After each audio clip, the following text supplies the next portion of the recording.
Delicious, this is the Delicious Recap. It's our weekly revisit of the 90s sitcom Family Matters. I'm Jon Francois, and Andrew, Ajay, Vandertunt, are you going to be someone this week? I am Dr. Wong. And nobody will know who that is unless you are a 90s kid who is like me. I'm gonna let y'all guess this one again.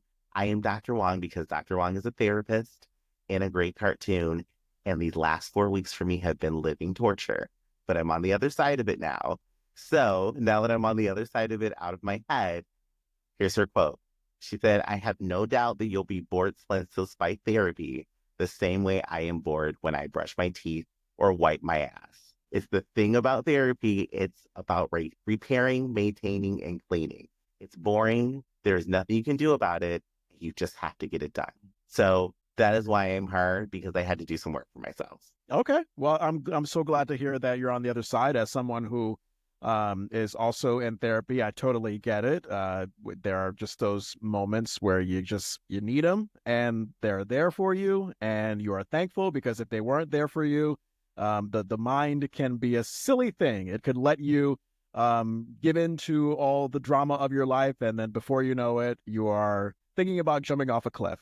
So I'm so glad that you are you're healing, and I hope it's a more positive work in progress for you. It is. I wanted a meteor to strike the earth. Fuck a cliff. I was over it. It was like it was like it was going to be like Superman is born, meteor strikes the earth, and it's all caused by Andrew because he just can't get it together. Those fucking ringtones. Yeah, exactly. All right, Patreon reminder. You want to get these fantastic season 2 episode recaps and interviews early. You know what to do. Patreon.com/delicious recap. Just $5 a month. Think about whatever burger you usually get for that price, and maybe try it out for like a few months, push that burger aside. It may be better for your health, and dive into what is, I think, a healthier solution, which is, getting your favorite Family Matters recap content earlier than the general public does. So patreon.com/delicious recap, $5 a month. What the heck are you doing with your life? Yes. Get ahead of the game. Don't be like these freeloaders like me who listen to podcasts. All right. Season 2, episode 12 of Family Matters. Let's dive into it. We have Fast Eddie Winslow, the original air date, November 30th, 1990, 3 days after Jaleel White's, 1976 to 1990. What's the math there? I think he turned 14, 15. I'm going to say yes, because those are two different numbers. Okay. He was either 14 or 15. Now, this was a little less than a year before I was born, but Jaleel White, November 27th, my birthday buddy, he was just turning 14 or 15, like 3 days ago by the air date of this episode. Anyway, Fred Fox Jr. wrote it. Jaron Keith directed it. Guest stars, did not expect Randy Jocelyn to return as Rodney Beckett, but he did. And we also have Irvin Mosley Jr. as Kevin. We have Michael Rapulselli as Chucky, and I think he is the guy with the Seinfeld 90s hairstyle and the Indian feather earring, who is one of Boyd Higgins's goons at the pool hall. A guy who I can confirm is going to be coming on the podcast. I'll let you know about the date and time and let you know if you're actually available soon. But a guy who is available and wants to come on, Tim Ryan as Boyd Higgins. We have Boyd Higgins coming on to speak with us soon. Of course, the main pool hustler that tries to get one out of Eddie. So thank you, Tim, and we look forward to talking to you soon. Very, very much. I am very excited to talk to you. Yes. Now, I did not read the synopsis last week. I forgot. This week I'm going to do it, and it's actually going to be from IMDb, because Hulu, I think we've had enough crappy Hulu summaries where I'm trying to up our game rather than just complain. Look, we are classy here. We went to IMDb. Before you read the description, just the title of the episode, we had a conversation about this, and I had to ask you. You thought it was along the lines of Eddie being fast with a girl, and I was thinking driving. Where did these thoughts come from? I don't know. I mean, you've heard that slang before. Maybe it's not so prevalent anymore, but like, oh God, man, that person, you better watch out. They're fast. meaning that they're easy in bed, they're easy on a first date. So even though Eddie is a young high school teenager, that's immediately where my mind gravitate towards. So I thought like, oh, maybe Eddie is trying to pick up a girl and get lucky like really quickly. Oh, see, that's been a cute episode. Oh, we could have got a teachable moment. See, I thought it was Cars because I'm like, Fast Eddie. This doesn't feel like this would relate with what happens in this episode because I don't get that. Yeah, yeah. If it was about girls, then we could have had his on and off again girlfriend Jolene slap the shit out of him for trying to be fast on the down low.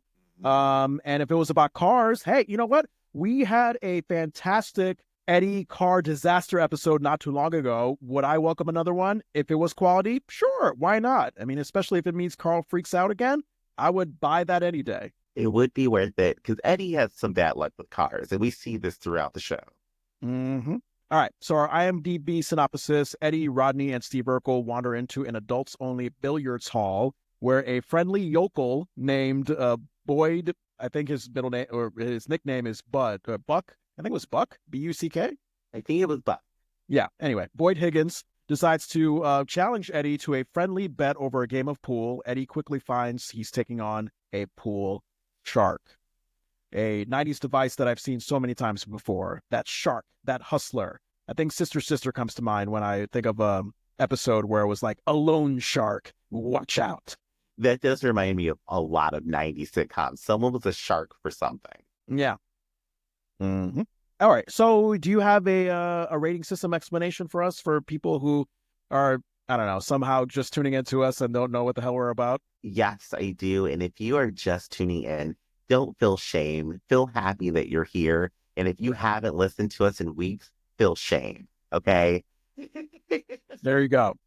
But as we're talking about the episode, we're going to name a couple of things. Our appetizer, which is our start of our meal. What drew you into this episode? Our main course or entree, what sustained you? What filled you up? What was really delicious? And then our dessert, the little tasty bits that you want more to finish off your meal. And they're just highlights for you. And then our junk food, the stuff that we can just kind of throw away. We don't need it in this episode. And if we get it again, we're writing a letter. Yeah, we are. Oh, God. Anyway, Richie and Rachel, I believe, start off this cold open. What are your thoughts on the cold? This is the best cold opening that has happened in this show. It was so good that I feel like Richie deserves an award for this. And I'm surprised he didn't get nominated for a daytime Emmy because this was beautiful. Okay. So if I remember correctly, he's just coloring a purple tree. That's all he's doing. What made that an Emmy award-winning experience? So he's coloring a purple tree. He's doing what kids do. He's creating his own world. And Rachel comes in and is like, oh, why are you coloring the tree purple? And Richie's like, because I want to.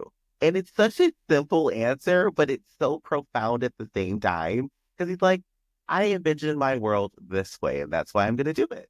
Do you remember when Rachel, actually, no, it was, so Richie had that moment that every kid has where like a random question just pops into their head about life. And Richie's just like, Mom, why are some people black and brown? And remember Rachel, she threw on like some black religion into the whole thing. Well, Richie, I guess God likes to use different colors too. Mm-hmm. And I love it. That it's such a good line. I am not the most religious person, but there's something about answering his question in that way of just like, sometimes God just used different colors. It was beautiful. Now, interesting you say that because I remember you were very much against the whole like Family Matters writers using religion when Mama Winslow was using it to explain why I think it was like there was terrible rain going on during the Winslow Battle of the Sexes bowling alley episode from last season. So what makes it different now because little Richie's involved? No, that was a completely different context. Mama Winslow came in like Medea. We did not ask for that. That was not needed in that episode. It's like, okay, they're bowling. It's like nobody is like dying here. They are bowling. But for Rachel to break it down in a very basic terminology for a kid to get the point of like everybody's still equal because God made us all, that was a beautiful moment. Mama Winslow coming in, forgot what she said, but whatever it was Medea on steroids, and I was not with it. Oh, well, I hope you liked Mama Winslow in this cold open because she, here she is coming in again. I think for the second time this season, but she's dressed up and she's ready to play tennis. And, Rachel is just guessing which friends Estelle would be playing tennis with, like Ariel or Janet. And Estelle keeps saying, nope, not good enough. Nope, not good enough. And then we see what I guess is supposed to be a handsome older man. He's also dressed to play tennis. He's coming through the back porch door. And Rachel, is looking at Mama Winslow suggestively. And she's like, Mama Winslow, is he a good player? And Estelle's just like, no, he's terrible, but good enough. Yes. Mama Winslow ate that up. She left no crumbs on the table. I mean, I don't know about you, John, but I have gone on dates with people who are terrible at whatever the activity is, and I don't care.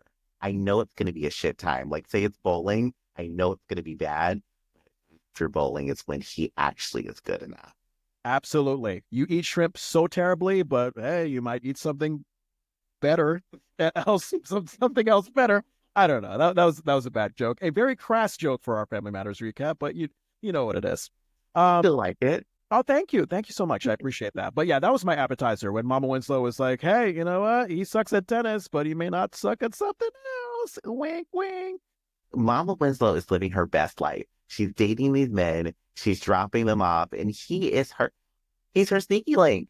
Oh, and remind me what that term means. Is that just like a down low, like a side piece kind of a thing? No, it's what is a synonym? It's a synonym for fuck buddy. You're just banging it out. You're just having a good time. I love it. All right, that's all for me for this cold open. What about you?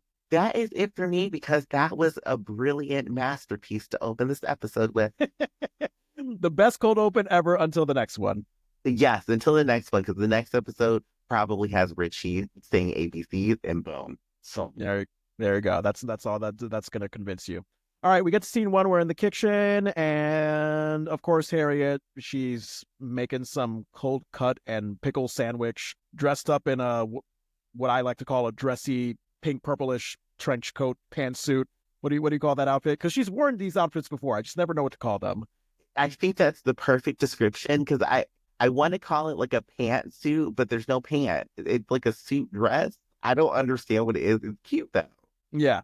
What do you think? What do you think about this scene? Now I believe she's greeting Carl. He's coming home from like a day of work, and he was like, "Oh, hey, I just got a steak from Donut World."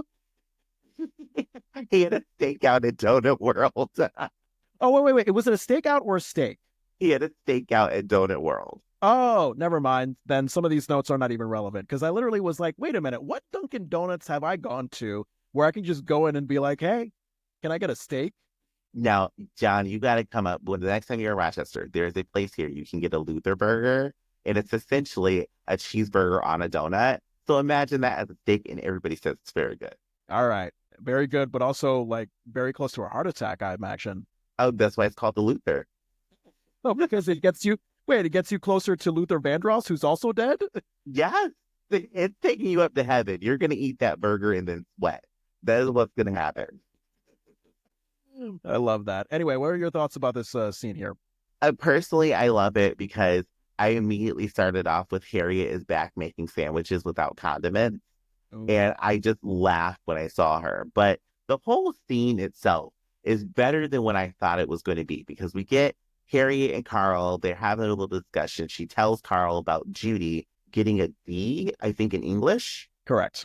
And Carl, of course, is like, oh, okay, let me just get the information for you. And I thought we were going to see a moment of growth here. I was like, Carl's not freaking out yet. And then I was sadly disappointed. By Carl not freaking out? I mean, I was actually kind of confused by the fact that Judy got a D in English because not too long ago, she was pretty much right along with Laura in getting pretty decent grades. And it was Eddie, the one in the family that was having noticeably bad grades. So the question that was running around in my mind was like, wait, where did Judy, how did she fall so badly in the grade spectrum? Is it subconsciously because she's just not getting enough screen time? Is this her being petty? I mean, possibly she could be revolting. Like, when I go to school, I'm not going to speak proper English. And then I thought about it. There's a little continuity error here, or we're actually getting time progression. Because in the first season, Judy was actually reading a book a couple of times in different episodes. She actually had a book in her hand or she was actively reading. And so if we're going with like, oh, we've got a time lapse and everybody's growing up, Now that she's older, maybe she's kind of like, I'm overreading. It's not as much fun. Hmm. All right, that's an interesting theory. I could get behind that. Harriet was saying she got a call from Judy's teacher, Miss Fezelnik, but Carl just loves to make fun of the name and says and call her Mrs. Fuzzlip because if you see her, I think the joke was if you see her face, it's very much in need of electrolysis. Is that how you pronounce it? Electrolysis, laser hair removal. Got it. And I had to look that up because it's, according to Microsoft Bing, it's the removal of hair roots or small blemishes on the skin by the application of heat using an electric current, which I guess is a fancy way of saying that Mrs. Fuzzlip has a mustache. She totally does. That's why her name is Fuzzlit. She's got a full porn stash up there. Yeah. The electrolysis, whatever you call it, that is a lot of work and maybe a lot of money. I would suggest maybe just a razor to shave off that mustache. I mean, I'm kind of with her. If I'm going to shave it off and I don't want it to come back, shock me. I mean, but then I see a lot of people getting it done. It's a thing. You can watch people get this done on TikTok. All right. All right. I mean, I just hear surgery and I think like, oh my God, she could die all because she just doesn't want any mustache hair on her face. What's going on? Imagine, what can I say? Imagine like a big pen. Say you had a pen that you were writing with that's about this size. It's a little thing. They just put it on your face and it gives you this little shot. They don't have to cut you or anything. It's just like boop, boop, boop. And it hurts, but it just boop, removes the hair follicle. So is it like the equivalent of someone taser poking me like many times on my mustache area? Not as strong as a taser, but yeah. Just like a minor taser poker feeling. Okay. Yeah, it's kind of like some people, when I've heard them describe it, they're like, it kind of feels like you're getting poked. Like it feels like a little poke of a toothpick or something in the area where the hair is. And then they just do it and you got to go back for multiple treatments. No, I wouldn't want that. I just want it one and done. One and done. And if you can't give it that to me, then I guess I'll just practically make my face bleed with those cheap disposable razors from Walmart. Don't get those razors. I don't get them anymore. That was my middle school and high school existence. I don't get them anymore. I'm a 33-year-old grown man, and I love a good Gillette razor. You know what? I am going to trust you because a razor has not touched my body in over 16 years. Damn. I hate them. Yeah, I mean, they're a risky business. I'll give you that. But anyway, Carl and Harriet exit because I think the whole exit thing with Carl and Harriet in terms of this Judy D story, it gives Carl the opportunity to shout at Judy upstairs, like, "Oh, Judy, why didn't you tell us you were getting flunked by Fuzzlip?" Like he just wanted to add those F's in that sentence. So that happens, and then we get Eddie, Rodney, and Steve entering from the back porch door, and they're pretending to fight each other. Eddie and Rodney, they're stopping because it clearly is very much Eddie and Rodney wanting to play fight, and Steve being that awkward third wheel. And I love, like, them looking at Steve like he's the weirdo who wasn't welcome to the fight. And then you just notice that Steve just kind of lingers with these playful punches. And then he does this like really tense, grin on his face. Like, ooh, yeah, I can still go. I can still go. But Eddie and Rodney are just like, what the fuck is this Urkel guy doing? So that happened. And then I also noticed that Rodney's back and he has slightly shorter and blonder hair. He does. You know what's funny? I give Rodney a lot of shit because I give him a lot of shit.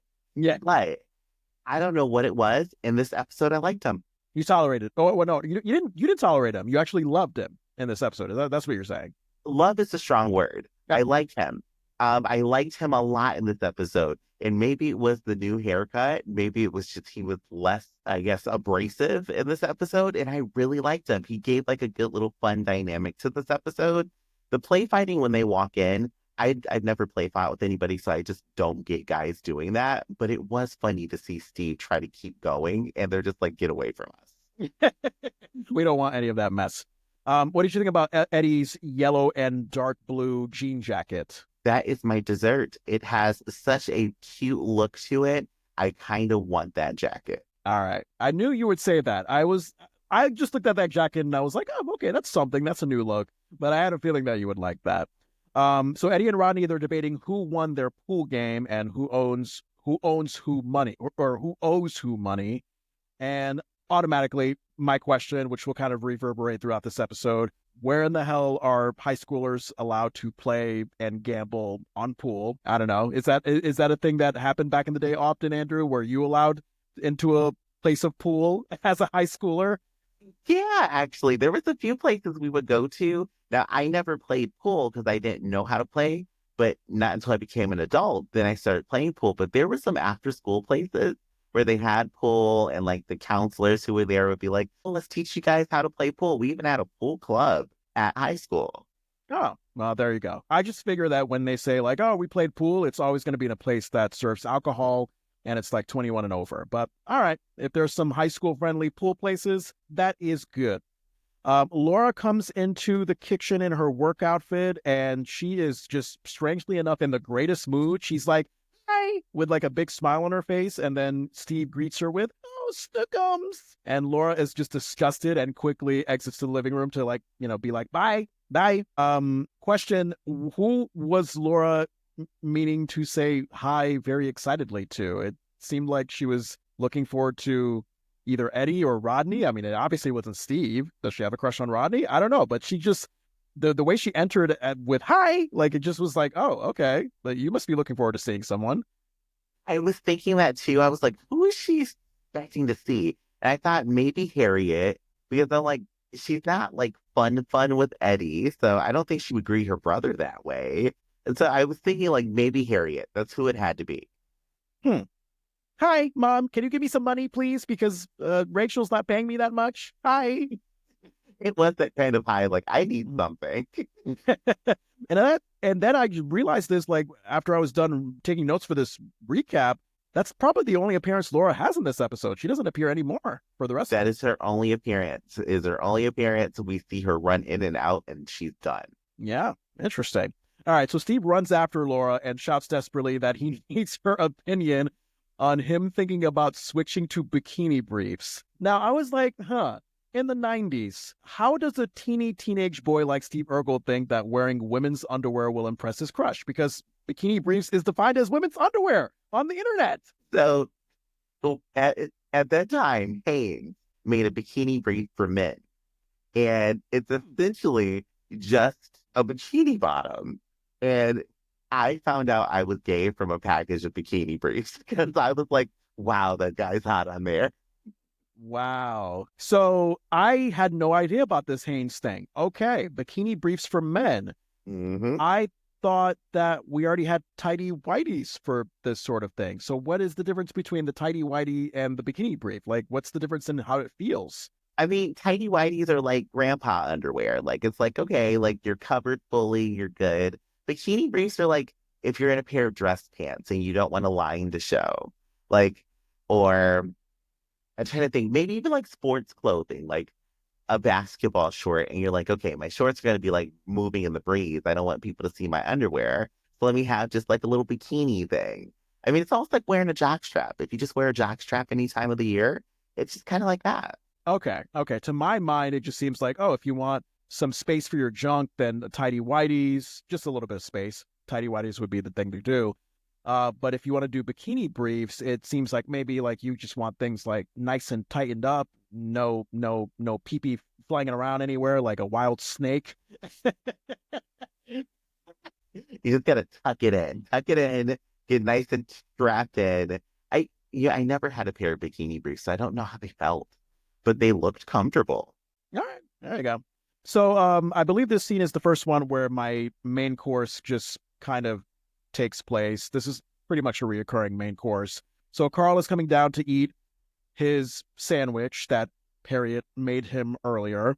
And I thought, again, oh, this guy just had a steak from Donut World. What the hell is he doing eating a sandwich as well? But you just set a steak out, so never mind. And he's happy to hear that Eddie beat Rodney in pool. And again, my mind went to like, oh, well, what if Eddie was playing in a place where he was underage and wasn't allowed to be there? Carl just seems oddly encouraging to that.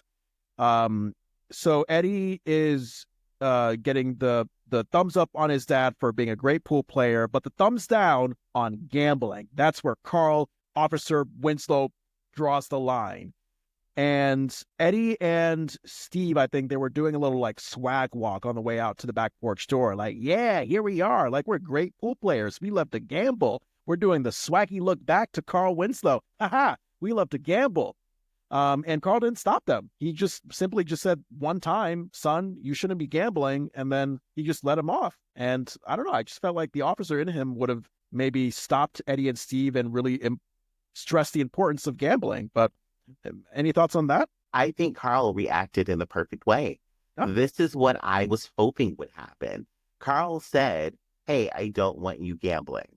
He was clear about his position on it, but he didn't shame Eddie. He didn't discourage him from doing something that Carl himself says that he loved, playing pool. And it was a moment of, okay, we're talking almost as if you're an adult completely, Eddie. And I'm the adult here that's telling you, this is not a good idea, but I'm going to leave you to your own devices to figure it out. Okay. Yeah, that I can understand that argument because there are parents out there that will be like, you know what? Don't do this thing. I'm going to tell you over and over again. I will spank you. I will hold your arm until you definitely don't want to do the thing. But some kids will take that as like, God, mom and dad, I want to rebel. I want to do the thing that you're telling me not to do many times. But yeah, no, sometimes the best parenting is just telling them once. And if they don't figure it out, then let them figure out the mistake and then they'll learn from it later. Yeah, you just gotta let people learn because I'm that kid. My parents told me, no, you can't go to these parties. You can't drink. What happened my first year that I was away from home in college, I went to parties and drank my ass off every day. When you tell me I can't do something, I'm going to go do it super hard. So like I can see the value of it. I'm like, okay, I'm gonna let you have this one and let's see what happens. All right. Any thoughts about this scene that you have? Oh, that's it for me. Okay, cool. We are getting down and dirty. Scene 2. We are in the corner pocket pool hall. What are your thoughts about this one? I love the setup. The set design people for this episode, I need to hug all of you because this looks like a good, fun place to go have a drink and go play pool. And I love when they sneak in and Steve, I think, is like, you guys are not old enough to be in here. And nobody cares. Clearly. So first of all, the Coors Beer neon lit sign as Eddie, Rodney, and Steve are walking in, I'm like, oh yeah, this tells me they're in a place where minors are not supposed to be at. Haha. So yeah, like you said, Steve is pointing to a sign. It says no one under 18 allowed, and his goofy little kid nerdy self is just like, oh guys, we're too young to be in here. And then he notices like all the adult men looking at these three boys strangely, and then Steve tries to macho it up and be like, that is without our wives.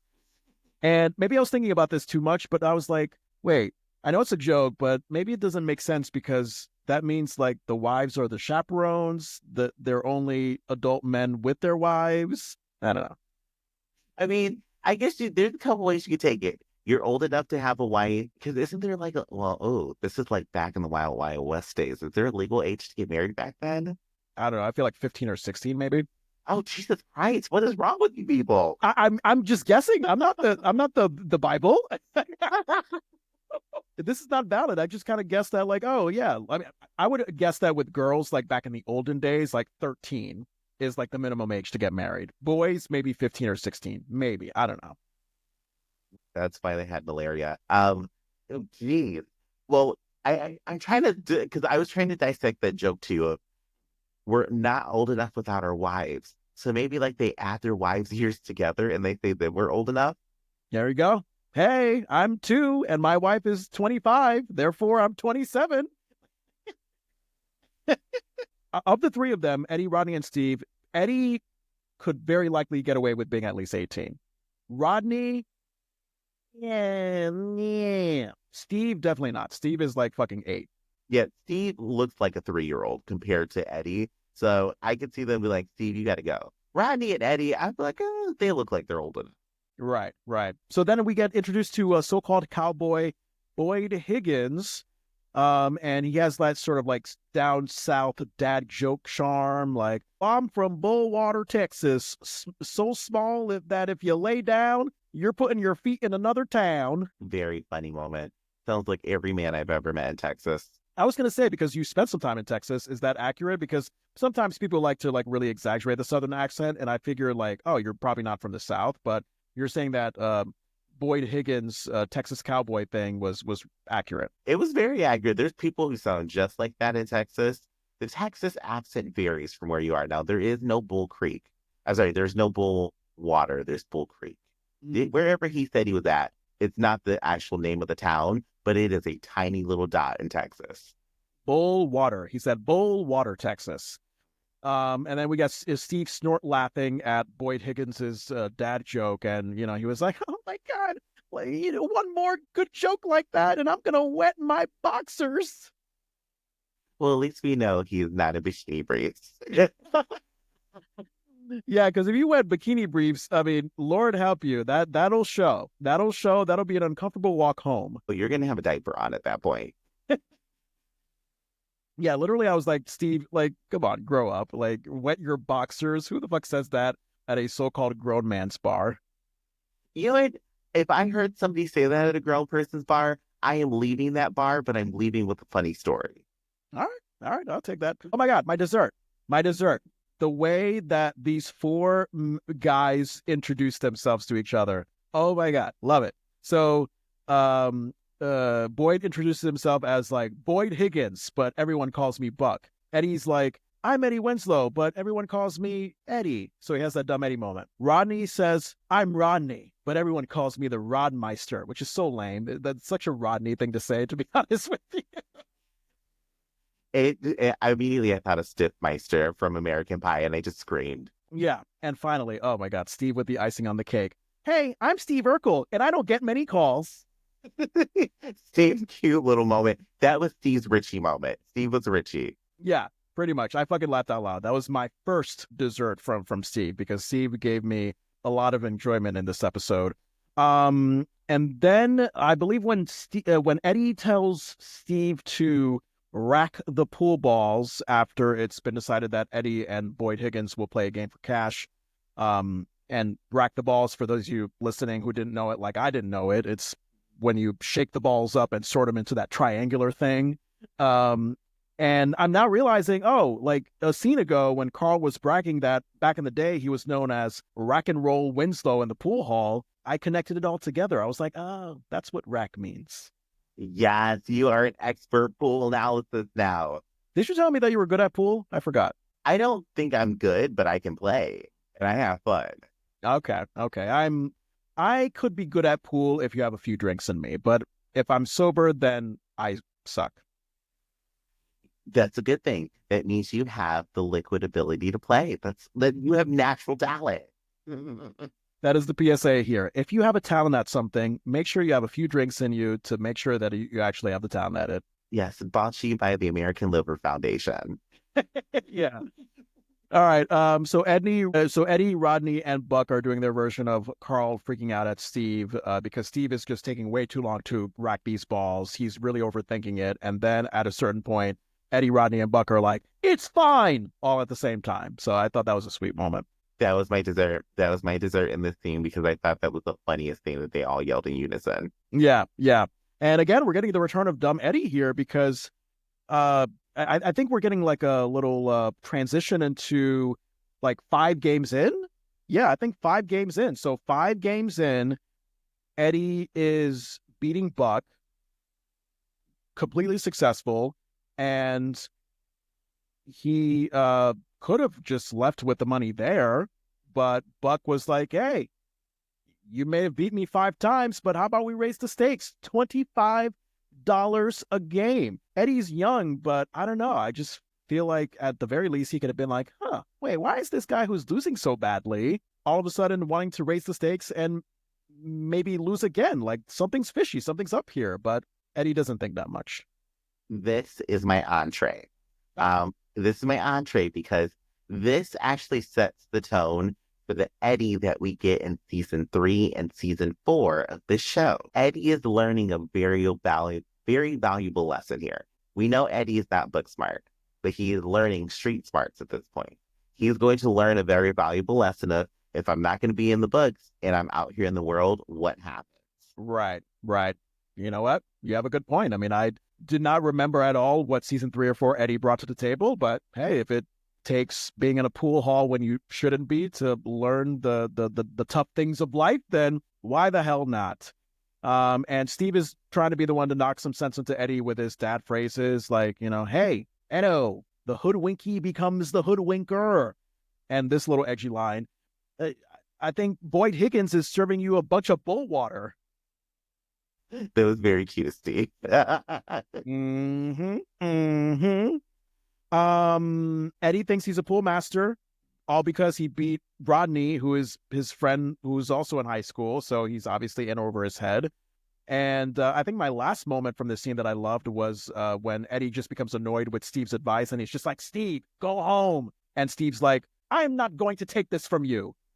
I'm going home. Very funny. That's another dessert for me. This is my first ever Steve dessert, and I am very happy about it. Oh, in this episode or just overall? Overall, I have never had a Steve dessert, and now I got a Steve cookie crumble. Delicious. Yeah, I have so many desserts from Steve. Like, the episode is him. He is this episode. It's just, it goes both ways.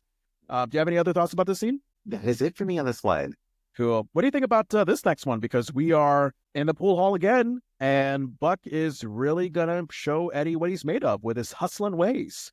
This, because I knew it was going to happen, I still loved enjoying seeing it because it's like the pressure is mounting. Everybody's starting to get aggressive and money's on the table. And I'm like, oh, this is the tension I've been waiting for. Right, right. So it's revealed that Buck beats Eddie 10 games in a row. And now this little naive high school kid owes Buck Higgins $250. I thought that it should have only taken Eddie like 2 games tops to figure out that Boyd was not who he says he is, but nope, 10 games. And now he's like, oh shit, what did I do? Buck did this perfectly because I would do this to somebody if they were like terribly mean to me in a bar. I would pretend like I didn't know how to play pool just to get them all excited. And then when I start beating them, they can always go back to, well, I won these games in the beginning, so I have a chance, knowing that they don't have a chance at all. It's like a baby fighting Mike Tyson. Mind games, I tell you, mind games.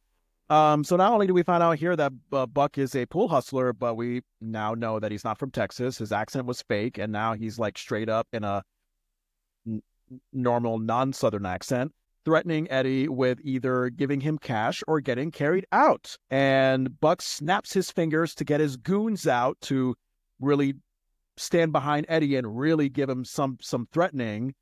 And these goons, I think the way they get up out of their stools are just so pathetic. The choreography, whoever did that, like, they should be ashamed of themselves, because the actors playing these goons just seem like, oh, God, whoa, we have to go. We have to act tough now. Let's do this.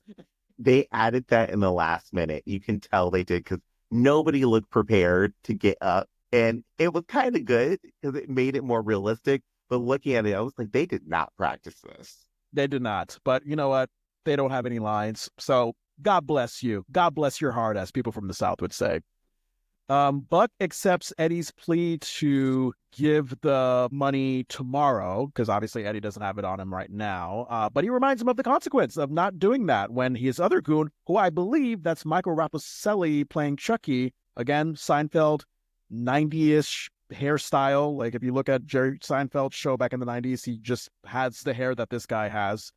And he's sporting an Indian feather earring, and he reads off Eddie's address, phone number, and the fact that Judy has a D in English. And look, I mean, first of all, I love how he reads as this goon, because if you know the comedian Andrew Dice Clay, I think that line where the Judy has a D in English, he was just like, and Judy has a D in English.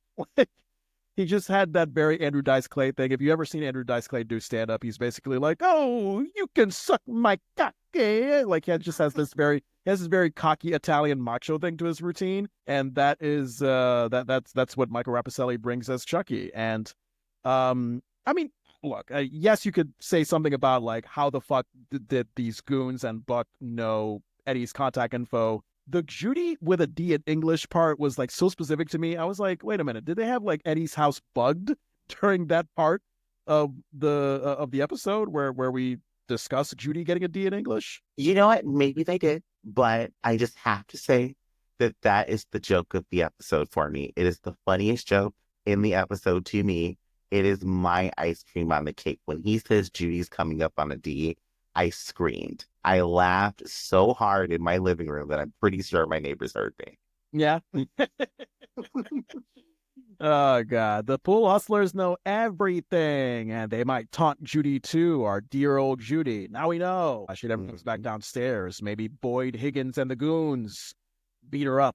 Eddie never paid that debt, and the debt will be collected. Yep. And then for some reason, we have upbeat Looney Tunes sounding music to close out what is otherwise a pretty dramatic scene. Yeah, it was very festive. I didn't get it. Any other thoughts about this scene? That is it for me in the scene. Yeah. What about as we get to scene 4, Rachel's place, where Eddie is really processing, trying to figure out what to do about this gambling debt. Your thoughts? I thought it was a little like fun scene because we get Eddie walking in with Rodney, who again is sadly horrible in this episode. I don't know what you guys did, but I love whoever wrote this. You did an amazing job with Rodney. Yeah, I think the only part was when he becomes a bully to Urkel. That's what I will not stand. But other than that, I thought, oh, okay, Rodney's just fine. He's not the annoying Rodney that we've had in the past. He isn't. And okay, guys, I don't stand for bullying, but it was slightly funny when Eddie was like, "You can't hurt Steve in the house," and he's like, "Steve, step outside." I did laugh at that. That was very good. Yeah. So this scene begins. Eddie is trying to figure out how he's going to grab $239, which confused me because I was like, wait, I think Buck said that he owes $250, but I'm guessing that Eddie just had $11 on him because that's just a high school way to do, like, right? Like you go to an adults only pool hall and you think, oh yeah, let me just grab $11. That should be fine. Something happened between, and I have this in my notes because it's a continuity error in the episode unless we miss something. Eddie gets $20 from Rodney, and that means he spent $9 of that $20. That's what I think they're referring to. So I don't know if he says he bought something or he had something, but that's what I was thinking is the $20 they talked about in the very beginning. Okay. What did he spend that $9 on? Another multicolored jean jacket? Some pool chalk? That could be it. Pool chalk is a good thing to have. Yeah, there you go. Another dessert. Of course, it comes from Steve right here in this scene. I love it when Eddie and Rodney are at the table with Steve as he's counting money, and he's counting it by the 200s. And as Steve is counting by the 200s, Eddie, of course, has a light bulb in his head, like, oh, maybe I know where to get the money. And I was like, Eddie, you fucker, don't you dare take Steve's hard-earned money away from him. But he's considering it. So Eddie is asking Steve what he's counting the money for. Steve says he's going to buy a telescope. Rodney is like, huh? A telescope? And, oh, God. Steve just being disappointed and getting really snarky at Rodney. It was just the best. I forgot who I'm talking to. A telescope is a long tube that lets me look at things real far away. Give me condescending Steve any day. Condescending Steve was very funny. I am happy Rodney gets his just desserts at the end of this episode. So that happens later on in the end of the episode. So the telescope thing happens now that you're talking about. Later in the episode, Urkel, who decided to be a dick to Rodney about not knowing what a telescope is, ends up losing his vision, which I thought was such good karma. Oh, I didn't even think about it that way. Okay, we'll get to that when we get to that. But yeah, you know what? That is actually a good point. So Rodney comes back in this present scene with his stupid bully line. I thought it was stupid at least. He was like, "In a fistful of fingers means that I'll get to knock an Urkel real far away." I was like, "Boo! Urkel's line is better." That's what I was going for. Urkel's line was definitely better. Rodney's line, it was like, "Oh, you could have used something way better." Right. So I love how Eddie is just casually asking Steve, like, "Oh, Steve, can I just borrow $239? Like, I think for adults who are making a normal salary, that's a big ask, but especially for like this little teeny boy from high school who has he just has this little teeny part-time after school income. Can you imagine? It's like, oh, You want like the next 3 paychecks? Is that what you're asking for, Eddie? $239? Eddie is learning. This is Eddie's fuckboy phase. He's like, oh, I see somebody with money. I need money. Instead of me going to go get the money that I work for, I'm asking for somebody else's. Okay, so that's why it's called Fast Eddie Winslow, because we're getting like the childlike version of a fuckboy phase. We totally are. All right, it all connects the dots for me. And Steve is rapidly asking, like, oh, what in the Sam Hill? Like, why would I do that? Why would I give you that much money? And I think it's the second time that Steve has said what in the Sam Hill as a replacement for what the hell, because it's Family Matters and we can't curse at all.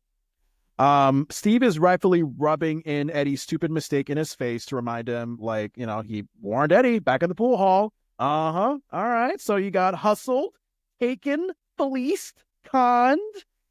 And look, I would be with Steve personally, initially. Like, obviously Steve changes his mind, but look, you could be getting close to beat up, and I would essentially be like how Carl was earlier, and I'd be like, hey, motherfucker, you're on your own. You work your ass off to get that money quickly. Sorry, can't do it for you. Yeah, I'm with you there. I mean, honestly, you might as well think I'm Ebenezer Scrooge when somebody asks me for money. You're not getting shit from me. I don't care how close we are. You're not getting a damn dime from me. So I'm with Steve. I'd have been like, figure it out yourself. You knew it was going to cost you this money. Figure it out. Mm-hmm. And oh God, great writing from these people. It's like this sort of self-aware, satirical kind of writing. When Steve further rubs it into Eddie, he's like, I recall a high-pitched nasal voice of reason trying to warn you about your impending folly, but did you heed my advice? No, sir. I thought it was brilliant. He had to rub it in. Urkel had to get his moment of being Einstein. Mm-hmm. Mm-hmm. And Steve could have just let that rest. He could have just let Eddie walk away for trying to figure out on his own. But no, Steve is a lonely, pathetic man who uses his loneliness over logical judgment, and he agrees to loan Eddie the $239 on the condition that he'll go to the pool hall with Eddie, and that also Eddie will agree to be his best buddy for an entire week. And I don't know about you, I was actually like shocked at Eddie cringing at the idea of Steve's best friend. I'm like, motherfucker, Eddie, you either can put up with Steve for just a week, or you can like end your life at the pool hall like the next night. You choose. I would have to debate between broken legs or hanging out with Steve. That would be a serious consideration in my book. Really? So it really would. Wow. All right. What we're seeing here, we are seeing the street smarts in action. Urkel goes from I told you so to a loan shark. He's just as much of a shark as Buck is. True. Yeah. You mean the way he's trying to like, you know, swindle Eddie into being his best friend and Yeah. Mm-hmm. I could see that. I mean, he kind of did the same thing when he was trying to get a deal to date Laura last season, right? It's like, oh, Eddie, I'll help you out with your math homework. Just give me a nice French date with Laura. So, Yep. Urkel is being a loan shark himself. I totally get that. So we're still reminded that Steve is just the worst employee ever, who also cannot keep his mouth shut, because Rachel comes in. She reminds him, like, oh, your shift starts in 5 minutes. Steve, where the heck are you going? Why are you leaving? And Steve is like, sorry, no can do. Eddie's face may be stomped on at a pool hall. And of course, Rachel is letting Steve slack off at work again. And she's also just having that facial expression of like, oh, wait a minute. Eddie's in trouble. Maybe I should tell on somebody about this. Rachel's got that concern, but she's also thinking as a business owner here. She's like, do I really want to stop Steve and risk him damaging more in my restaurant? Wait. Did he actually, he damaged Leroy's, but did he actually do some serious damage when it's been Rachel's place? Steve. Oh. He's gonna break something. Okay, it's bound to happen. It's bound to happen. Yeah. Maybe that's why Rachel leaves, because Steve does something to Rachel's place and she just can't take it anymore. He can't. He bankrupted her. Yeah. All right. Any other thoughts about this Rachel's place scene? No, that is it for me on this scene here. Cool. I want to root for Judy. I honestly think that this next scene in the kitchen with her and the book with Carl and Harriet, it's my junk food. I just think that this Judy in English story was so underdeveloped, so minute, rushed. This bigger story of Eddie trying to figure out his gambling debt at the pool hall, it reigns so big that to just like have like little snippets of Judy D in English in the beginning and then like, oh, we're just gonna wrap it up in like 2 seconds right here. I think they could have done so much better with it. But what are your thoughts about how they treated it? This is my dessert theme. Of course it is. It is fully my dessert because Judy comes in as just a great little like relief in this episode because what we're dealing with the pool hall and the shark and the Urkel blackmail is a lot of heavy stuff. So we get to have Judy at the table trying to read Swiss Family Robinson, which I've never read. I didn't even know what it was about. So I was like, oh, this must be the people singing in the hills. It's not that. It's something completely different. And now I want to read it. But the reason why I love this scene so much, I loved reading as a kid. And if you didn't like reading as a kid, you always needed someone to break down a book for you to make it interesting. And that's exactly what Harriet does. And it gives us this like little family touchy reading rainbow moment. And I thought it was like a good relief. Okay. But I respect the fact that you have that opinion. I don't agree with it, but okay. Delicious. That is why it's good. Yeah. Okay. All right. So I think it starts off with Harriet asking Judy what she's reading, and she's like, Swiss Family Robinson. And Harriet was like, oh, okay. I think she said something in the manner of like, oh, okay, that sounds interesting. And Judy's like, no, it's not. Who wants to read a book about cheese? Personally, I thought that was just a weak random joke, but I move on. I thought it was true. I thought it was like a Swiss cheese making family when I heard the title. No, I could see through those writers. They were like, oh, let's try to find some adorable cheesy joke for this child actor to read that if it was read by an adult, it would just get groans from the audience. But from a child, it's like, aw, you're so cute when you say that thing. So Harriet can tell that Judy did not read the book because she says that, oh, recently, Judy, I read a great book about a family that got shipwrecked and stranded on a deserted island, and they built this great big tree house. And Judy is just like, wow, that sounds neat. What book is that? And Harriet looks at her like, that's the book you're reading, Swiss Family Robinson. And this is what I was actually wondering, like right at the last minute here, like, oh, wait, are we trying to bring this Judy getting a D in English story back to life? Is this where we're going to further it and develop it more? But no, literally, Carl just comes downstairs to ask Harriet, how's the reading coming? Harriet says something to the manner of like, I got a feeling it's going really good. And we cut to a scene of Judy reading the book, and that's it. Very very good, very warming moment for me. It gives like a little just to the episode. Fine. Just fine. You and @Judy Winslow Matters on Instagram. You can gush over this, but me, I think Judy could have deserved a lot more. Now, we can always talk about what Judy deserves. We can always have that conversation because we have to remember what happened here. We had Steve Urkel come in. And I'm just going to leave it at a point blank like that because Judy was here and they didn't utilize it. Yeah, they did not. But we move on. All right, scene 6 in the pool hall. We go back, and this is the big moment, I believe, right? Where we're starting to get to that climactic moment. What is Eddie going to do? Is he going to settle this gambling debt? What's going to happen as Steve tries to help him out? What are your thoughts?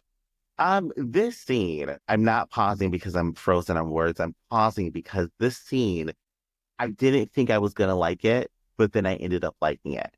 I get that we get Urkel coming into the bar and he's super excited to get Eddie his money back or at least pay this guy. But I didn't see Urkel being dumb enough to challenge this man to play. You know what? It is falling in line with Steve recently being this nerd who has his stereotypically pathetic moments, but for whatever reason, when it comes to bullies, he's been standing up to them pretty well. I mean, if you look at not only this Boyd Higgins moment, but also, literally the last episode, Requiem for an Urkel, when he clearly could have ran away from the bullies, Waldo, and what's his other name? The one with the weird name. Daddy. Did you say Daddy? Yeah, we're just going to call him Daddy. We know who he's fine as hell, y'all. Okay.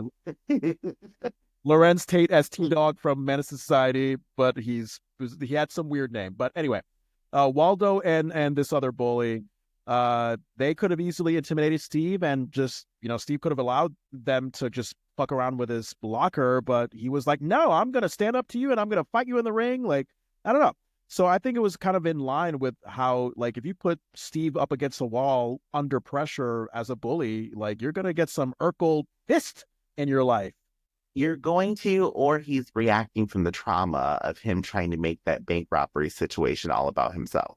Oh, that's a good theory. Yeah, because I looking at it, up before the bank robbery, Urkel wouldn't have done the things he's doing now. Now that the bank robbery has happened, he don't call the lady Urkel. You need to talk to somebody about this because I think you're reacting on impulse and not actually thinking things through. Yeah, so you're thinking that when Carl tried to comfort him by saying, like, hey, you know what? It's not your fault, Steve. Like, I, as the police officer, I was the right one to step in and take care of this bank robber in that Halloween episode. Steve looked like at the time that he took Carl's advice and was calm about it, but no, you're saying that he is still feeling like he should be the hero, and God damn it, the hero he tries to be here. So Eddie recommends to Steve that they should just give the $250 to Buck Higgins, but Steve challenges Buck. He's like, you know what? You could be a chicken. Well, how about a little game? So Steve and Boyd, they're face to face with their back and forth challenge of each other. If you remember that moment, one game, you're on. Buck says $500, and then Steve says, "Ooh, bad breath."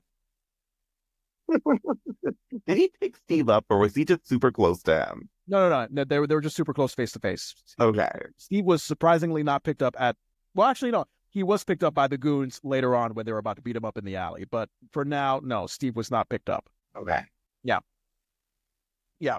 But also, Steve, in reference to that bad breath comment that you made, you're in a bar where alcohol is served, so bad breath is going to be the normal thing there. It will be. It will. Oh, yeah. Alcohol breath is gross. Yeah. We have all had a lot of sexy nights in the bedroom where alcohol breath was a thing. Ugh, I smell that Cuervo on your breath. Oh, boy. But anyway, we get another amusing, sad look into Steve's isolating life. He says this line, "Fear not, Edo," or fear. Oh, no. He calls Eddie Big E. "Fear not, Big E. I play a plethora of pool when I have time to myself," which for some reason is quite often. At least we know that Steve has a coping mechanism, and it's pool. Yeah. Honestly, it could have been drugs. It could have been alcohol, like what you see at the pool hall. But no, it's just somehow Herb and Diane set up a nice thing of pool in the basement at the Urkel home, and he just goes to town. Yeah, I mean, child abandonment is not their limit, but crack, don't you bring that in this house. All right. I'm asking myself, what the fuck is Steve doing with this overthinking, math calculating moment of how pool is played? If you remember, like, this was before Buck just lost his mind. It was just like, just shoot already. I think this is how the line went from Steve. "You see, pool is a game of angles. One must cue at an angle. One must cue at an angle to the object ball, so it travels to the same angle to the impact point. Now, let's see, an 82-degree angle intersected by a 42-degree vector. Let's see, cue ball velocity, Jupiter's in retrograde, harvest moon," and then that's when Boyd is like, "Shoot!" Very funny moment, because I think that is how you play pool. Like, when I watch people who, like, specifically play, they have these rulers. Did you know there's a ruler that's circle? Like, it's got, like, a little circle thing on it, and it's like a ruler. It's the cutest freaking thing I've ever seen. Oh, you're talking about the measuring tape that Steve has in the scene? No, I'm not referring to Steve at all. I mean, in real life, there's like this plastic ruler thing, and it's like a half moon.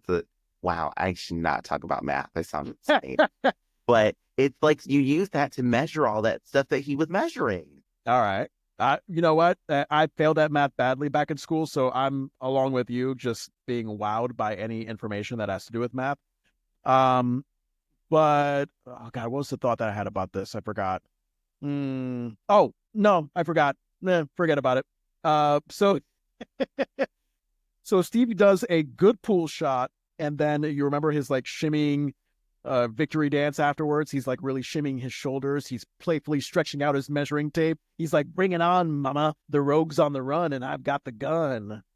He's ready. He's full Urkel. Yeah, I agree. All right. Anything else you have about this scene?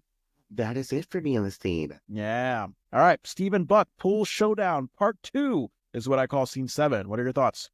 Now, this is an interesting scene. This is my favorite ending scene of an episode. Ooh. I will say that. This is my favorite ending scene of the episode. I love it a lot. I thought the last scene, though. The last scene is in the kitchen with Carl and Eddie. Oh, they go back to the kitchen? Yeah. Wow. Yeah, that scene didn't make it to my notes. That was bad. Okay. So this scene, you mean to say, is your favorite last two or second to last scene? You know what? We'll say it that way because I thought the episode ended here. It should have really. I agree with you. It should have ended here.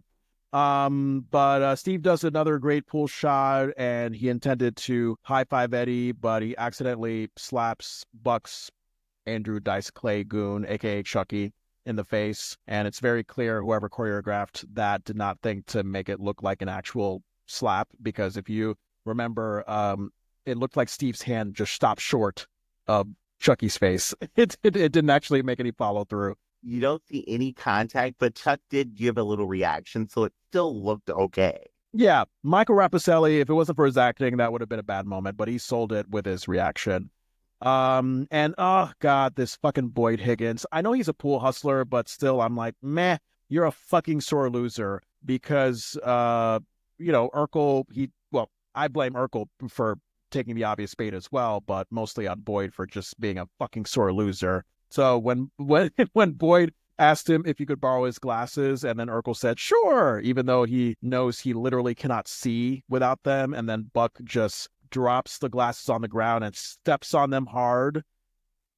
I mean, in a competition. What? No! In a competition, I got to be honest with you. Like, in a competition, you should know. And now this is where I have to disconnect with Steve. Steve is incredibly intelligent. Why would you hand somebody you don't know, who you know is a scammer, your glasses, the thing that is vital for you to see? So that already gets my sympathy out of the way for him, because it's like, Steve, come on now. You can't make fun of people for being stupid and then do something stupid. Yeah. Like, you can't do that. Now, in a competition, if you're playing and it's no rules, if somebody hands you their glasses, oops, they broke. I don't know what to tell you. I don't know. I was trying to conceive of this as a fair and square pool game, but no, it's dirty hustling pool. So yes, you're right. There are technically no rules, so Boyd could do whatever he wants. But I did like Urkel's line as he was giving the glasses to Buck. He was like, "Oh, yes, here you go. I was considering contacts, but my eyeballs won't support the weight." That was hilarious. I mean, in all fairness, I mean, Jaleel as a kid, if you notice, he does have big bug eyes. So it was like, wait, there's contacts that are bigger than your eyes? I would like to see those. Oh, well, I mean, there are. You can order them from Halloween shop. There's like contacts that cover your whole eye. But I just laughed because I'm like, I can imagine him putting in these contacts and then struggling. Yeah, it would have been the funniest thing ever. And then as a threat for not paying up, Buck and his goons decide Urkel should have a tour of the alley. And Steve just doesn't stop. He just continues with those dad jokes. Oh, I'd love to, guys, but I forgot my camera. Steve knew how to play this perfectly well. Yep. And then the moment that Buck's goons took Urkel upstairs, I already knew before Carl came down that they were going to be going backwards downstairs and intimidated by one Officer Carl Winslow. I did not expect his karate chopping mother to be with him, though. That's what I did not expect. Estelle coming in, I was excited about. I loved it. This joke made no sense, but I thought it was hilarious. Steve is like, I smell Polident. And I'm like, Estelle, what were you using? It was my dessert. Now, yes, I had to look it up. I was like, what the fuck is Polident? Because, Steve is all squinty-eyed at this point. He's struggling to see. And, somehow, I don't know, maybe he smells Carl. He's like, oh, a big guy. And then he hugs Carl. And he takes a moment. Wait, I smell Polident. Estelle! And according to Microsoft Bing, Polident is a brand of denture cleanser that helps maintain optimal denture performance and hygiene. So I think Estelle just put that on her false teeth and you could smell it from a mile away. I need to know what she was using because I've worked about pollen for years and you cannot smell it from that far away. So I'm like, Estelle, what did you do? So I was under the impression that it was only for like old people false teeth, but it's for anybody. Anybody can use Polident. Well, don't use it in your physical mouth. You will be injured. I will Oh, tell you that now. But yeah. if you have a retainer or if you have an appliance that goes in and out of your mouth, you can use Polident on it to clean it. Got it. Got it. So realistically, Steve wouldn't have smelled Polident that well. No, from that distance that they were far apart from each other, she would have had to dump it all over her body for him to smell it. I would have loved to have seen that. Oh, another dessert. Carl asking what's going on, and squinty-eyed Steve is explaining it in the most quickest, perfect way you can imagine. Just gave me a smile. Well, Boyd whooped Eddie. Eddie borrowed money from me. I'm playing Boyd double or nothing. I was kicking butt, and Boyd broke my glasses. $500 on the line, and can't see a darn thing. Perfect summarization. I loved it. And I noticed, I don't know if you caught this, the subtitles didn't get it all because it just could not keep up with Jaleel White's brilliant, speedy delivery of that line. He was just great. I've got to start watching this with subtitles because I would have caught that. Yeah, I watch everything with subtitles because I don't know if my wife got me on it when we first met, but no, actually, no, I think before we met, I was into it because I think with my ADD, like it's very helpful to just have words in front of me to know what the fuck people are talking about, especially if they are, having very thick accents where they cannot understand. But even if they have accents I could understand, it's just like, I don't know. There's just something about like reading the words that helps me better understand the story rather than watching people's mouths move. See, for me, and if you guys relate with, let us know because if there are subtitles on the screen, I don't pay attention. Like I hyper focus on the subtitle and I miss everything that's happening visually. So I always have to turn them off because I'm like, I can't focus. Interesting. You are one of the very few people I know that does not use subtitles. Subtitles is just a thing that a lot of people are doing with like streaming services, but hey, to each their own. So Carl offers to step in for Steve, or else Buck could go to Cook County Jail for certain laws that are being broken at the moment. I would argue that Carl could have just been what I thought would be the morally sound cop in that moment. I felt like just arresting Boyd for already breaking some laws would have been the right thing to do, but it seems like in a way Carl is enabling this shady gambling by saying like, let's make a deal. What do you think? I think Carl made the right decision here.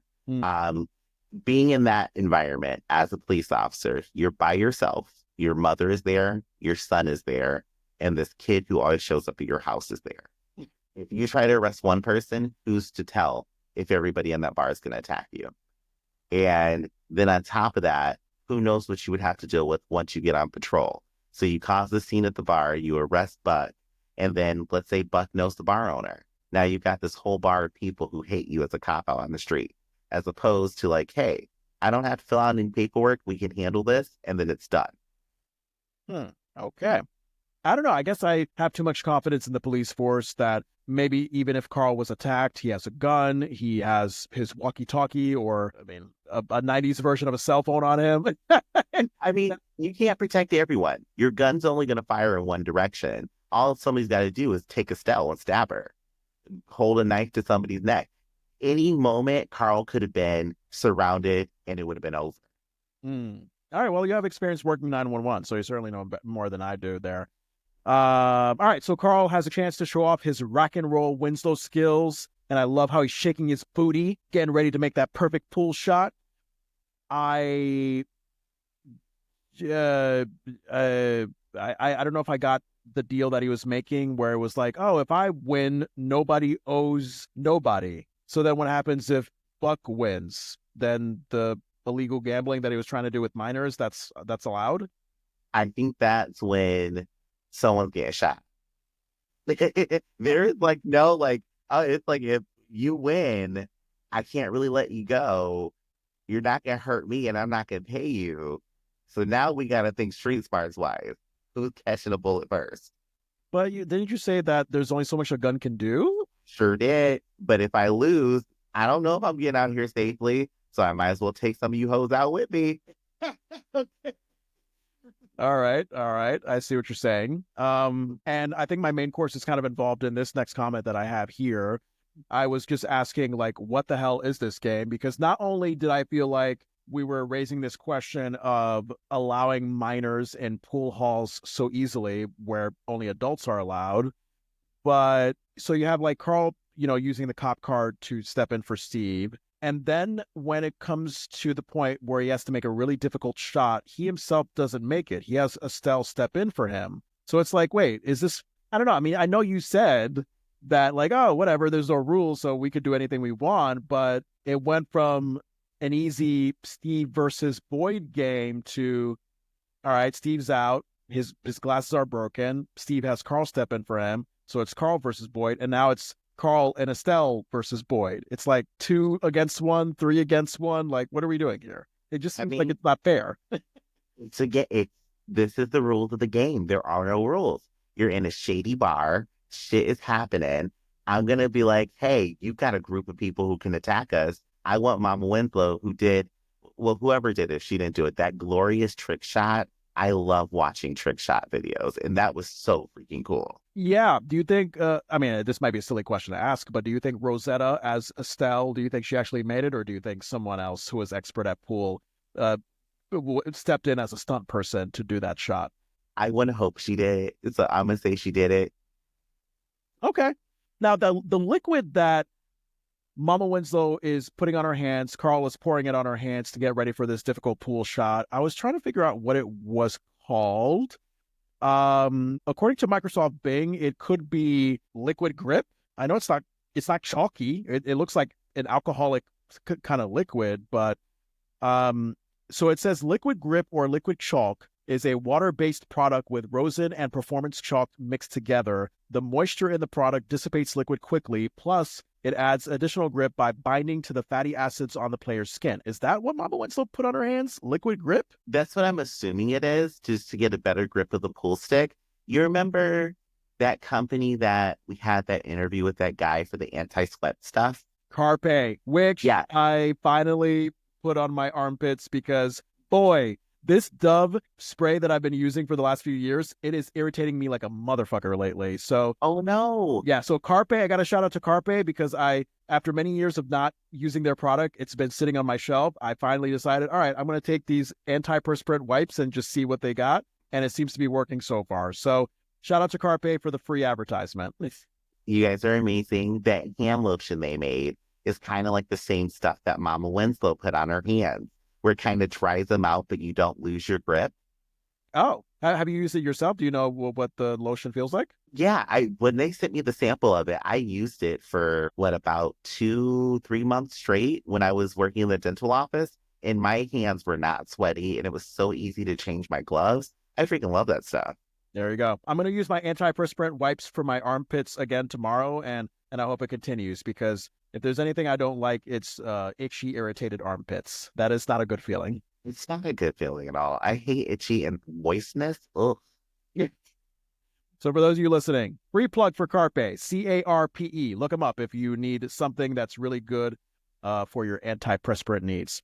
All right, so the Andrew Dice Clay Goon, aka Chucky, played by Michael Rasapalala, he was asking for it when he was standing right behind like the end of Mama Winslow's pool stick. Mama Winslow was like, "Excuse me," and this guy's just like, "I'll stand wherever I want."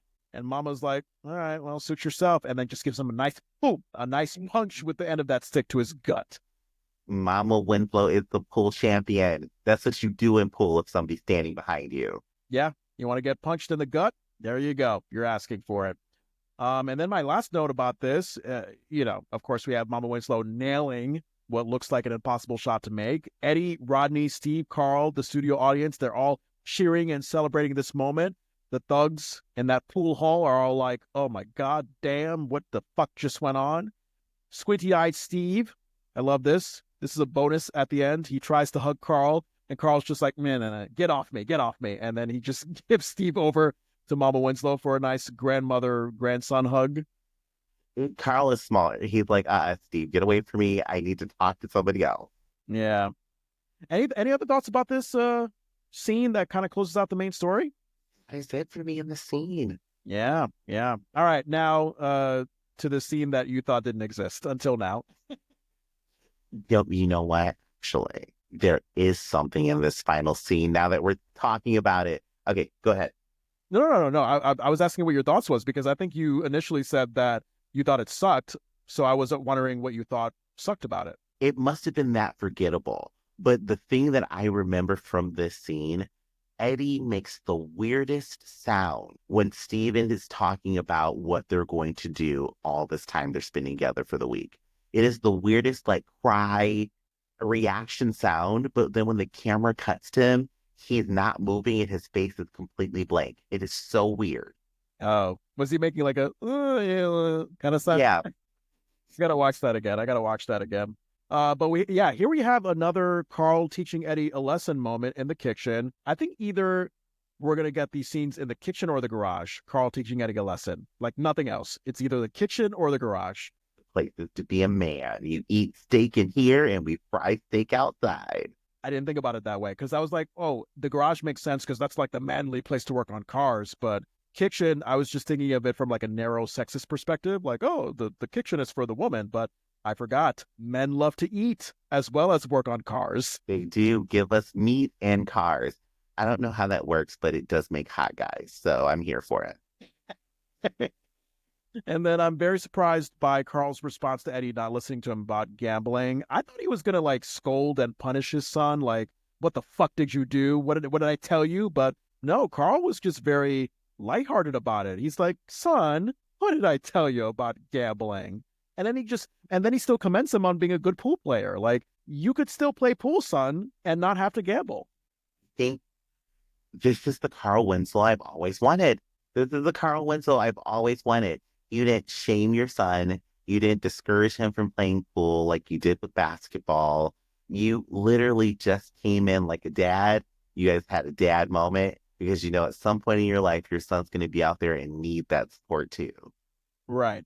I don't know how I feel about it. One part of me wanted Carl to like really like scold Eddie just a little bit, but the other part of me is like, oh, hey, it's nice that you weren't so hard on him. That's nice that you took a different approach. So I don't know. I'm kind of mixed about that.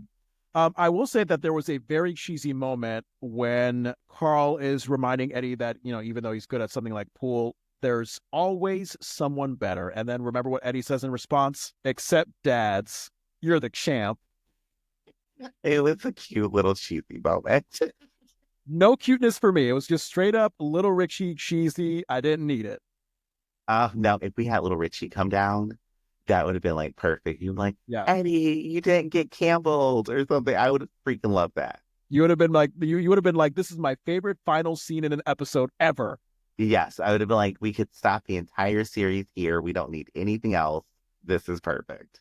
Yeah. And then we get a little callback to when Eddie and Rodney were play fighting each other because Carl and Eddie do the same thing right now after Eddie gives Carl that compliment.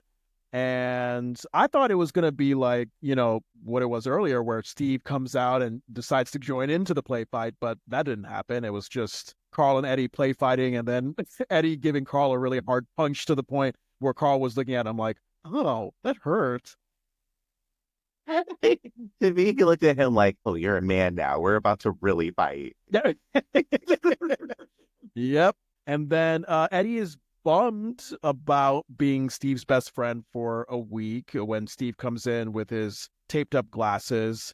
And this whole thing doesn't make sense. So one, I thought that the whole deal was only on the condition of Eddie giving Boyd the money borrowed from Steve, or Steve actually playing the whole game through. I thought that with Carl / Estelle winning, it then reverts to nobody owes anybody anything. So then doesn't that make Steve's whole best buddy thing like non-relevant or no? Possibly, unless we consider one thing, that the reason why Carl wasn't upset with Eddie is because Carl got paid $250. Oh. So Carl got that money from Steve, and Steve gets to hold Eddie in debt. From Steve? Wouldn't he get the money from Boyd? No? Whoever had the $250 that Eddie was going to have to be the best friend for, that's who he got that money from. Hmm. Okay. Carl's a happy man. And you know what? Look, you're an adult man, you're paying your bills, $250, you're looking at that like, oh, I can get myself some new dad pants. I can get another frisbee shirt, all kinds of stuff. Like, I'm thinking if I had a son and my son was in this scenario, I'm going to tell him after we have gotten in the car safely, "Oh, how much money were you supposed to pay him? Okay, give it to me. It's mine now." So I could see if Carl did that. Yeah, yeah. So I don't understand why Steve's glasses are taped together because the way that Boyd stepped on them, it felt like those glasses were just not fixable at all. It was an interesting fix because when he steps on them, he breaks the lens. And the frame follows. But I'm like, Yeah, his lenses are fine. yeah. So lack of continuity there. And then of course Steve is reading Eddie like the list of the long list of things that they're going to do together as best buds. 5 a.m. we're going to go to the planetarium. 6 a.m. we're going to go to the bug museum. 7 a.m. cheese factory. And then Eddie makes that weird sound that you mentioned, where he's just like, "Well, yeah, Steve and me best buds. Oh God." It's so weird. It's so weird because the camera cuts to him and he's not making that sound. You can tell that these are two scenes stitched together and it's so weird. Yeah. We get a freeze frame to wrap up this episode. I don't think we've ever gotten a freeze frame because, yeah, we got a freeze frame of Eddie looking bummed and Steve with his goofy smile looking forward to the best bud thing. Yeah, no, I've never seen a freeze frame until now. Yeah, that's our very first freeze frame. Have a good freeze frame. It can be very 90s sitcom delightful. I agree with you. Anything else? No, that is it for me in this episode. Cool. All right. Explain how we're going to rate this episode by our delicious stars. All right, so our star system here, y'all, it goes from 0 to 3. 0 being the lowest amount of stars, which means this episode was not worth watching. We don't recommend that you watch it. We actually recommend that you burn it. If it's Okay. 1 star, 1 means that it's good in its respective season. It's not the best, but you enjoyed it a little bit. It was worth the time watching. 2 stars, it was an excellent episode. It's going to be worth taking extra time to watch, getting into it. And then 3 stars, it's exceptional. It's worth making a special journey to watch this. It encompasses everything we like about the show, like the quality of the delivery of the product, the mastery of the lines and emotion, our vibe with the cast and personalities of the producers, valuing this time to watch it, and do we have common grounds in this episode of things we like? Now, I remember your sing-songy review of last week's episode. It's burning to my head to this day. You were like, I'm going to give Requiem for an Urkel a 0. So I'm kind of secretly hoping that you like this episode a little bit more. Oh, you know the funny thing about this? What? This episode for me is 3 stars. Yeah, look at that. Now, why is that? I think that this is a fantastic episode. Probably out of every episode we've seen, my favorite one so far, to be honest. I love that we got Carl being an adult and just not overreacting in dad mode. We got a cute little story with Judy. We got Richie in the very beginning. We got Rachel speaking to Richie in a very comforting way. We've got Mama Winslow out here playing with these men. Like everything in this episode just was perfect. I've had enough of Laura because she's been the focus of multiple episodes. So it was nice to see her very quickly and then get her out. And it was good. This was a really good episode. Yeah. Steve and Laura, they really were leaning on that dynamic for a few episodes. So I'm glad that we did get a break from that this time around. For me, this is a 2.5. I thought that there were a lot of desserts from Urkel specifically that made this a really enjoyable episode. Yeah, he just, for some reason, these writers just know how to give him solid, witty lines that only adult writers can write. And I just laugh because it's the kind of thing that, like, it's appropriate for kids. And I feel like if kids just think a little bit harder and maybe if they have some time to grow up, they'll eventually get it and they'll laugh along with the adults as well. Physical comedy Urkel just has that, like, very facial expression and body specific physical comedy. Sometimes it's so hard to describe what he does because it's just like, it's one of those moments where it's like, you have to see it to know what we're talking about. Like I may have you use one of those moments as a social media clip, like when he was play fighting with Rodney and Eddie in the beginning, and he just does that sort of lingering, fists up in the air with his little tense grin that really shows his dimples. It's just, you have to see it to enjoy the brilliance of Jaleel White. So the only thing that's preventing this from being a 3-star is just what I thought was a very underdeveloped Judy story. I just didn't like it. I just thought that they could have done a lot more with it. I thought Judy could have deserved more of a fleshed out thing. Now, could that B story be a whole episode? Nah, no. Let's be honest. Judy Winslow is a great supporting character. I don't know if she could carry a whole episode. But yeah, no, I thought they could have done a lot more with the Judy having a D in English thing, and to just reduce it to a casual mention earlier in the episode and then a quick wrap up with the whole Swiss Family Robinson thing. It just wasn't what I was looking for. So other than that, I think it's a pretty good 2.5. I would recommend anybody watch it if you want that solid Urkel desserty comedy that you're coming here for. So there you go. We both like this episode. I think this is where it sounds like this is the episode that we love the most, because I don't know if other episodes we've recapped have gotten this high of a rating so far in season 2. They haven't. This is the highest rating. You know what's funny for me? Watching this, I don't hear the Urkel jokes until you say them. I like watching it on television. Like, I'll be sitting there like, dude. And then when I hear you talk about it, I'm like, wow, I missed the whole context of this joke. Yeah, it's okay. It's okay. Yeah. No, it's like I said, it's a whole nother thing when you pause and process what has been said by Steve. You laugh out loud. You take notes. That's just what I do. I think if I was a casual watcher, I'd probably miss a lot of good moments. All right.